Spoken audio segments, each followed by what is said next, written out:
Transcription number 135, speed 100 words per minute, start.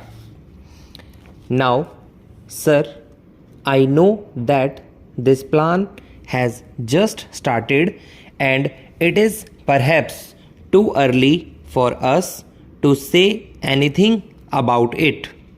But we have before us the experience of the 9 5-year plan. Sir, we had been told that due importance would be attached not merely in words but by practical steps to the public sector.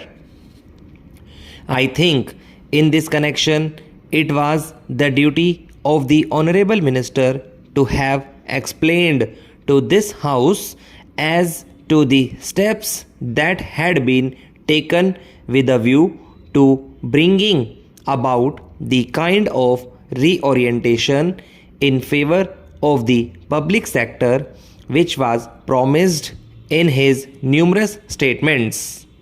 But I find that is completely missing from his speech, except that a pious wish has been expressed with regard to this particular sector of our industry. Previously, we had under the purview of this act about 42 industries. Now, the list has lengthened and a number of industries will be added. I concede that when we are having a planned economy, when we are thinking in terms of rapid development of industries, of rapid industrialization, it is necessary for the government to come into the picture more and more and assume the necessary control and direction of industries. I am not opposed to it at all. On the contrary, I would like them to vigorously act in this matter, but that is not enough. We must examine as to whether the direction, regulation, or whether whatever you call it is on the right lines, how it was worked. We have got such general statements from the ministers that they do not throw much light for us laymen on the matter. I wish that when such mayors are brought before the House, a kind of white paper or whatever you call it is circulated among the members.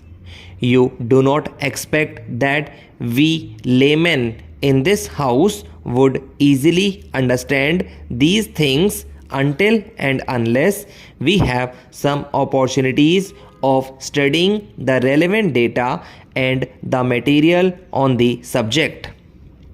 We have been denied those opportunities and I regret that we have been so denied.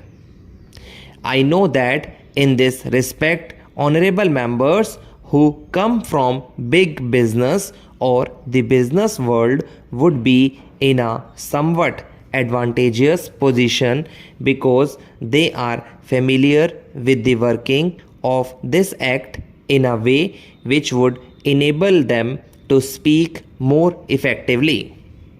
Now let us see how this has worked.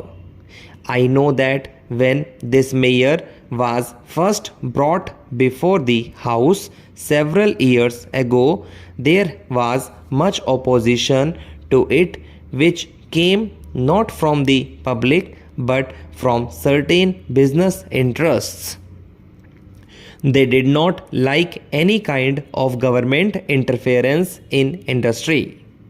They believed in a kind of laissez-faire in this matter and they thought that if the government came into the picture, their interests would suffer. Naturally, they were openly hostile to these kinds of powers for the government, but that was not the view of the country. I think that by and large, public opinion was in favor of government controlling industries, not the type of control that we had at the time of the World War, but a type of control which sets before itself certain objectives, and as the objectives became clearer and clearer, as the government pronounced itself more and more in favor of industrialization in the country, public opinion strongly veered round that particular point of view of the government in this matter, viz. That government should have control over our industries. But it is the government which has not lived up to its promises. I think that in some respects they have let the people down and the expectations of the people have been believed. Now take for instance the period between 1991 when the mayor was first adopted and now. What do we see? We do not have compact figures for the entire period. We have got only certain figures with regard to this matter. I would refer only to the progress reports on the 7th 5-year plan. There you will see that the government had not taken any very effective steps for the development of the public sector. It is true that certain steel mills got going under the 7th 5-year plan and more will be started under the 8th plan, but if you look at the picture, you will find that the public sector was considered to be a secondary matter. It was the private sector which got all the attention and assistance of the government. I am not at all suggesting that government was totally unmindful of the public sector. What I am saying is that when the government entered into the picture, it did not give to the public sector the attention that it deserved. I think that the Honorable Minister owes us an explanation not only as to why such a thing happened, but also as to what steps he is going to take with a view to changing the pattern of such development.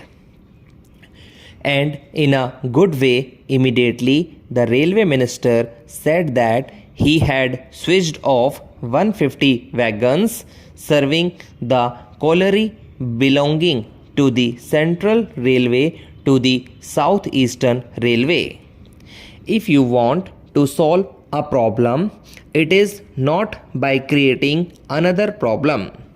The Honorable Deputy Minister seems to be very doubtful, but I can tell him that 150 wagons were removed from the Central Railway. Yesterday, the Railway Minister, while answering one of the questions regarding the movement of coal, said that it was not always the railway's fault. I do agree that it is not always the railway's fault. The whole difficulty is that there is no coordination between his ministry and the other ministries. He also suggested that they would like to divert some of the coal to road and waterways. I do welcome that suggestion. From today's papers, I find that the World Bank, the Planning Commission, and the Railway Ministry had a meeting with shipping companies.